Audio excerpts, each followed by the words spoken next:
But the rosy-cheeked maiden, ah, how she bustled about! How she gave the boys polished high-backed chairs to sit on! How she made the fire blaze up as if it were inspired! How she made Jacob Poot almost weep for joy by bringing forth a great square of gingerbread and a stone jug of sour wine! How she laughed and nodded as the boys ate like wild animals on good behavior! And how blank she looked when Ben politely but firmly refused to take any black bread and sauerkraut. How she pulled off Jacob's mitten, which was torn at the thumb, and mended it before his eyes, biting off the thread with her white teeth and saying, "Now it will be warmer," as she bit. And finally, how she shook hands with every boy in turn, and throwing a depreciating glance at the female automaton, insisted upon filling their pockets with gingerbread. All this time, the knitting needles clicked on, and the pipe never missed a puff.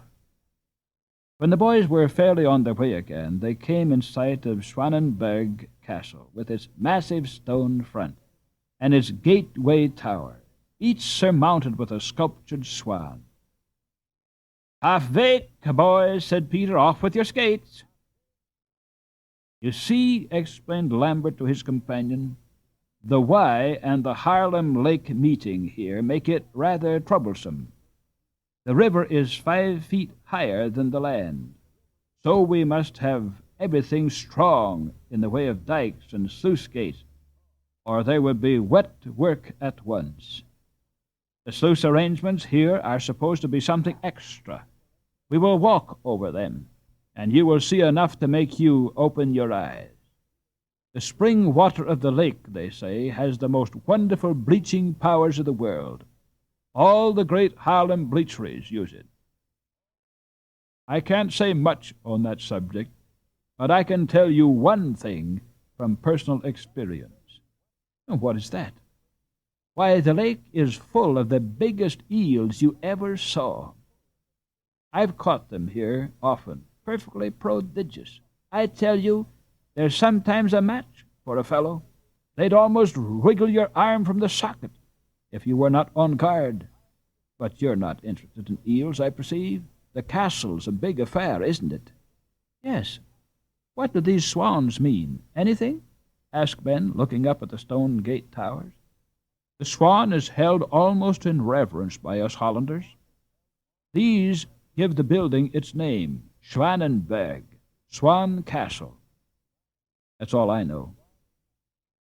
This is a very important spot, for it is here that the wise ones hold counsel with regard to dike matters.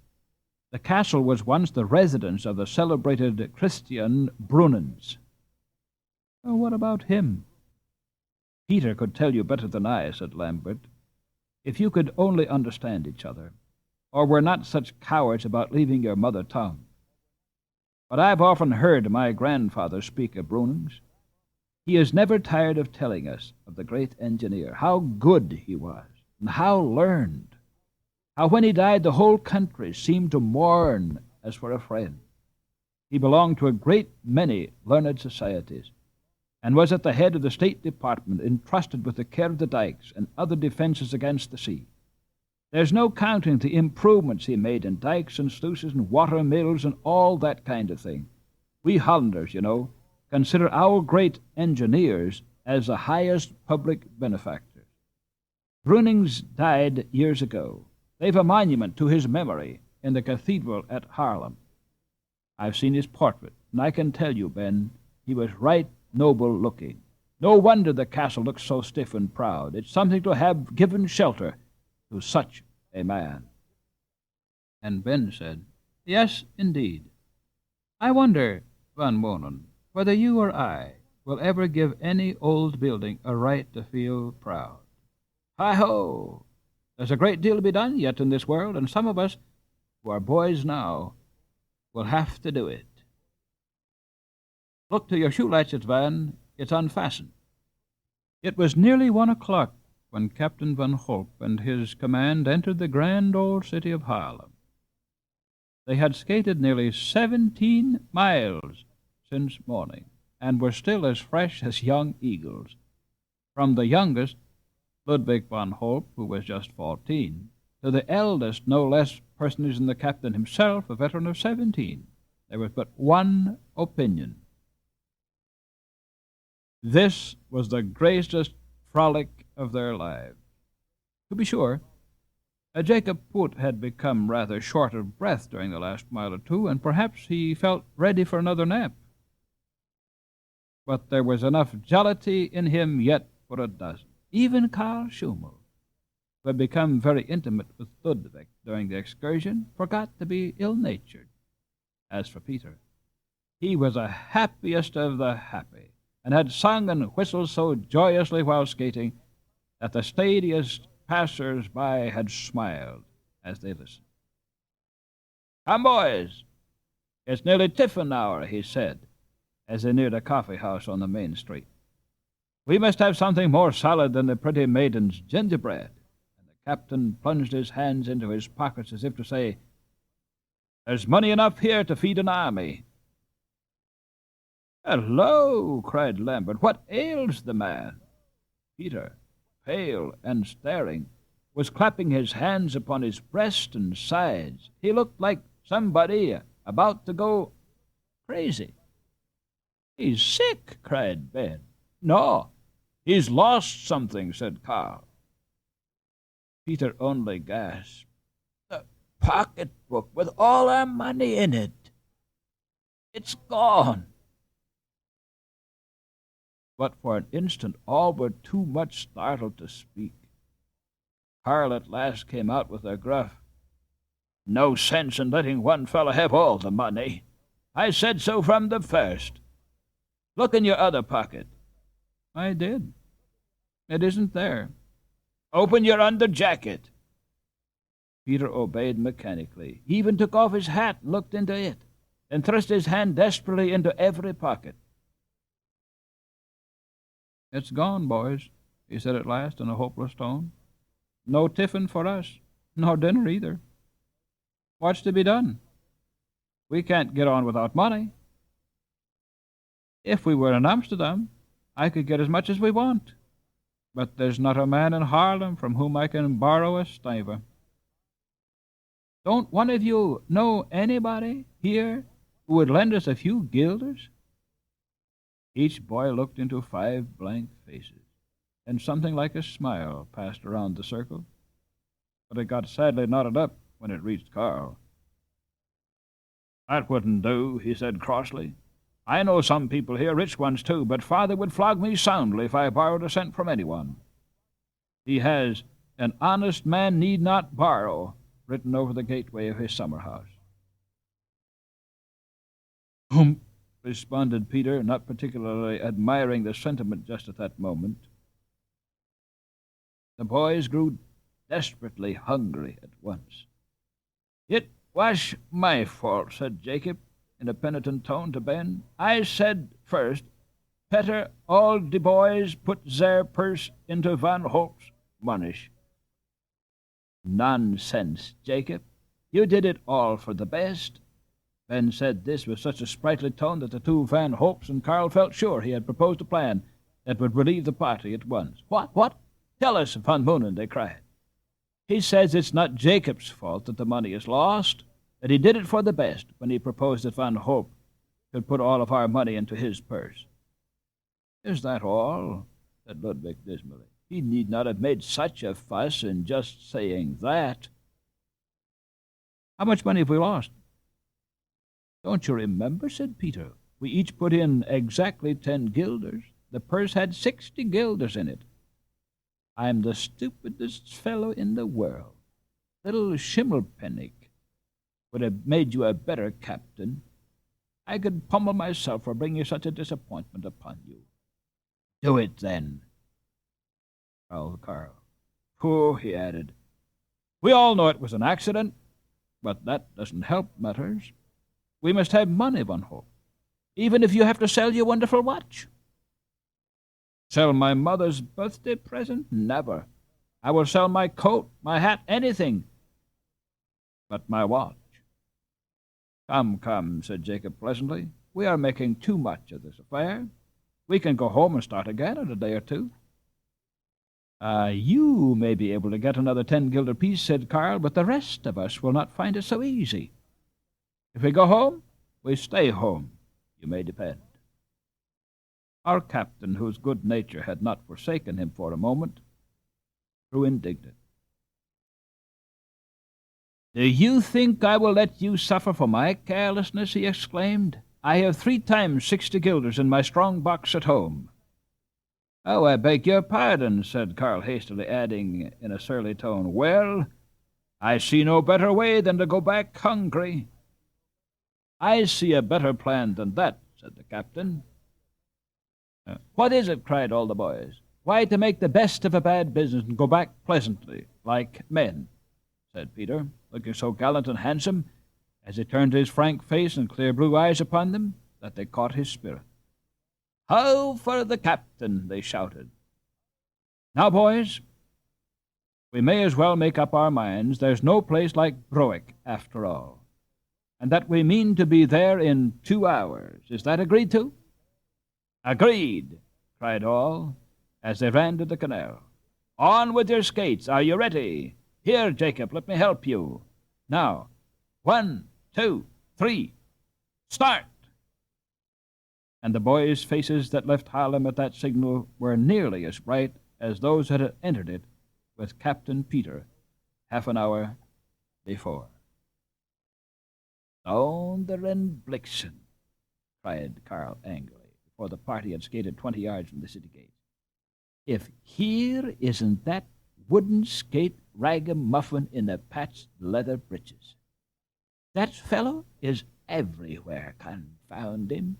We'll be lucky," he added, in as sneering a tone as he dared to assume, "if our captain doesn't order us to halt and shake hands with him." "Your captain is a terrible fellow," said Peter pleasantly. "But this is a false alarm, Carl. I cannot spy your bugbear anywhere among the skaters. Ah, there he is. Why, what is the matter with the lad?" Poor Hans! His face was pale, his lips compressed. He skated like one under the effects of a fearful dream. Just as he was passing, Peter hailed him. "Good day, Hans Brinker." Hans's countenance brightened at once. "Ah, mynheer, is that you? It is well we meet." "Just like his impertinence," hissed Carl Schimmel, darting scornfully past his companions, who seemed inclined to linger with their captain. "I am glad to see you, Hans," responded Peter cheerily, "but you look troubled. Can I serve you?" "I have a trouble, mynheer," answered Hans, casting down his eyes, then lifting them again with almost a happy expression, he added, "But it is Hans who can help Mynheer van Hoop this time." "How?" asked Peter, making in his blunt Dutch way no attempt to conceal his surprise. "By giving you this, mynheer," and Hans held forth the missing purse. "Hurrah!" shouted the boys, taking their cold hands from their pockets to wave them joyfully in the air. But Peter said, "Thank you, Hans Brinker," in a tone that made Hans feel as if the king had knelt to him. The shout of the delighted boys reached the muffled ears of the fine young gentleman, who under full pressure of pent-up wrath was skating toward Amsterdam. A Yankee boy would have wheeled about at once and hastened to satisfy his curiosity. But Carl only halted, and with his back toward his party wondered what on earth had happened. There he stood, immovable, until feeling sure that nothing but the prospect of something to eat could have made them hurrah so heartily, he turned and skated slowly toward his excited comrades. Meantime, Peter had drawn Hans aside from the rest. "How did you know it was my purse?" he asked. "You paid me 3 guilders yesterday, mynheer, for making the white wood chain, telling me that I must buy skates." Yes, I remember. I saw your purse then. It was of yellow leather." "And where did you find it today?" "I left my home this morning, mynheer, in great trouble, and as I skated, I took no heed until I stumbled against some lumber, and while I was rubbing my knee, I saw your purse nearly hidden under a log. That place. Ah, I remember now. Just as we were passing it, I pulled my tippet from my pocket and probably flitted out the purse at the same time.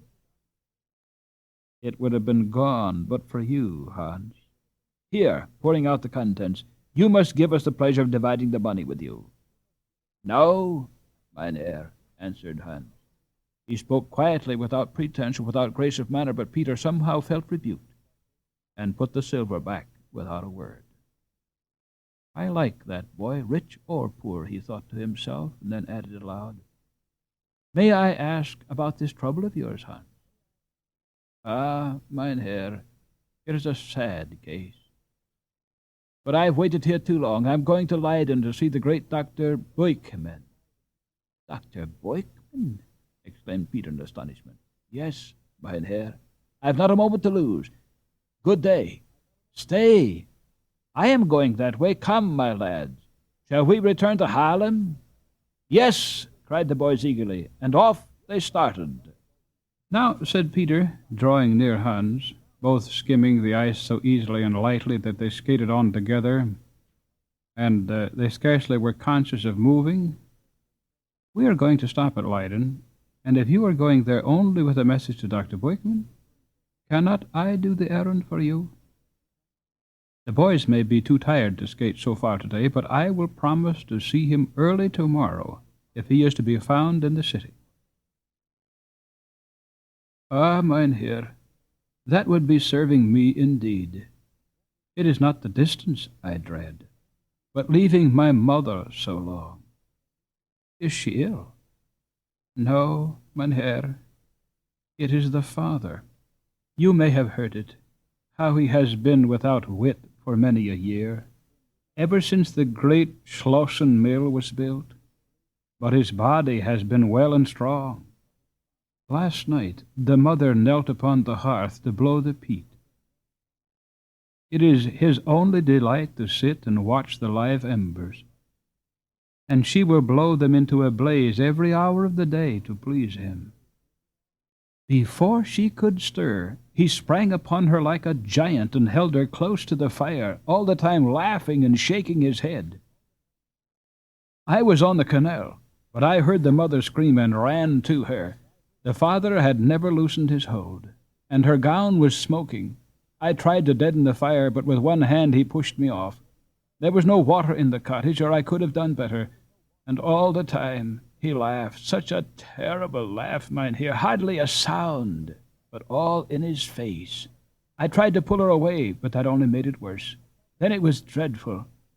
But could I see the mother burn? Then I beat him with a stool. He tossed me away.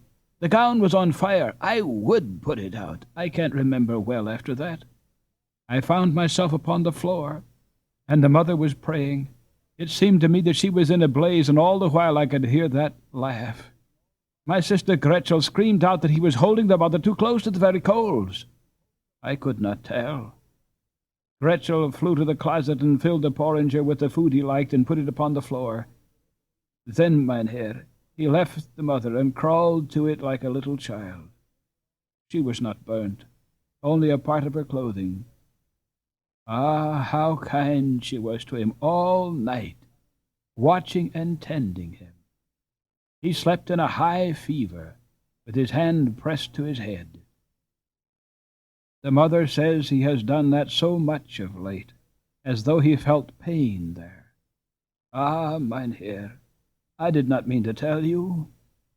If the father was himself, he would not even harm a kitten. For a moment the two boys moved on in silence. It is terrible, said Peter at last. How is he today? Very sick, mynheer. Why go for Dr. Boykman? There are others in Amsterdam who could help him, perhaps. Boykman is a very famous man, sought only by the wealthiest, and they often wait upon him in vain. He promised, Mynheer, he promised me yesterday to come to the Father in a week. But now that the change has come, we cannot wait. We think the poor father is dying. Oh, mynheer, you can plead with him to come quick. He will not wait a whole week, and our father dying, the good meester, is so kind. So kind, echoed Peter in astonishment. Why, he is known as the crossest man in Holland. He looks so because he's so fat, and his head is busy, but his heart is kind. I know. Tell the meester what I have told you, mynheer, and he will come. I hope so, Hans, with all my heart. You are in haste to turn homeward, I see. Promise me that should you need a friend, you will go to my mother in Broek. Tell her I bade you see her, and Hans Brinker, not as a reward, but as a gift, take a few of these guilders. Hans shook his head resolutely. No, no, mynheer, I cannot take it. If I could find work in Broek or at the South Mill, I would be glad. But it is the same story everywhere. Wait till spring. It is well you speak of it, said Peter eagerly, for my father needs help at once. Your pretty chain pleased him much. He said, that boy has a clean cut. He would be good at carving. There is to be a carved portal in our new summer house, and father will pay well for the job. God is good, cried Hans in sudden delight. Oh, mynheer, that would be too much joy. I have never tried big work, but I can do it. I know I can. Well, tell my father you are Hans Brinker of whom I spoke. He will be glad to serve you. Hans stared in honest surprise. Thank you, mynheer. Now, Captain, shouted Karl, anxious to appear as good-humored as possible by way of atonement. Here we are in the midst of Haarlem, and no word from you yet. We wait your orders, and we're as hungry as wolves. Peter made a cheerful answer and turned hurriedly to Hans. Come, get something to eat, and I will detain you no longer.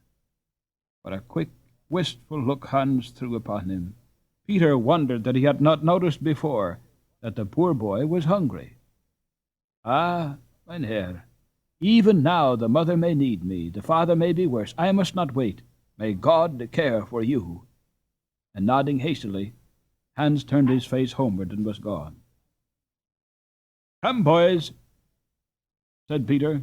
Now for our tiffin. It must not be supposed that our young Dutchman had already forgotten the great skating race which was to take place on the 20th. On the contrary, they had thought and spoken of it often during the day. Even Ben, though he had felt more like a traveler than the rest, had never once, through all the sightseeing, lost a certain vision of silver skates which for a past week had haunted him day and night.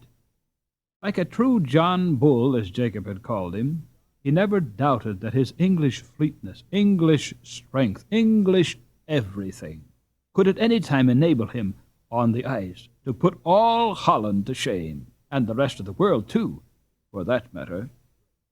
Ben certainly was a superb skater.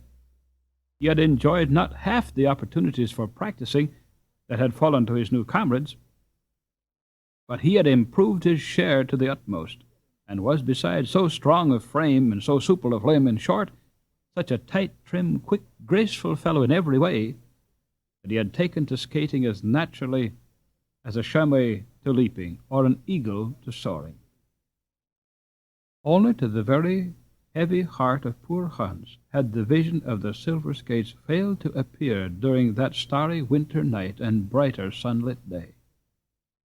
Even Gretel had seen them flitting before her as she sat beside her mother through those hours of weary watching, not as prizes to be won, but as treasures passing hopelessly beyond her reach.